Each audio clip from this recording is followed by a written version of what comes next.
පොළොන්නරුව වැලිකන්ද ප්‍රදේශයට මේ දැඩි සුළං තත්ත්වය බලපෑවේ ඊයේ පස්වරු 5:30ට පමණ. ඉන් නිවාස 50කට පමණ දැඩි හානි සිදුව තිබෙනවා. පයියෙන් හුළඟක් ආවා ඊට පස්සේ සීට්ටියා වහලේ ඊට පස්සේ අපේ පුතා අම්මේ වහලේ යනවා මා බේර ගන්න කියලා කෑ ගැව්වා.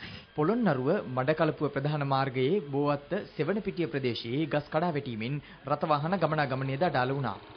එසේම අම්පාර සහ පොතුවිල් පානම ප්‍රදේශවල නිවාස රැසකටද එම ප්‍රදේශ හරහා හමා ගිය දැඩි සුළඟින් හානි සිදු වූ අතර අප වාර්තාකරුවන් සඳහන් කළේ නිවාස 50කට පමණ මේ තත්ත්වය බලපා ඇති බවයි.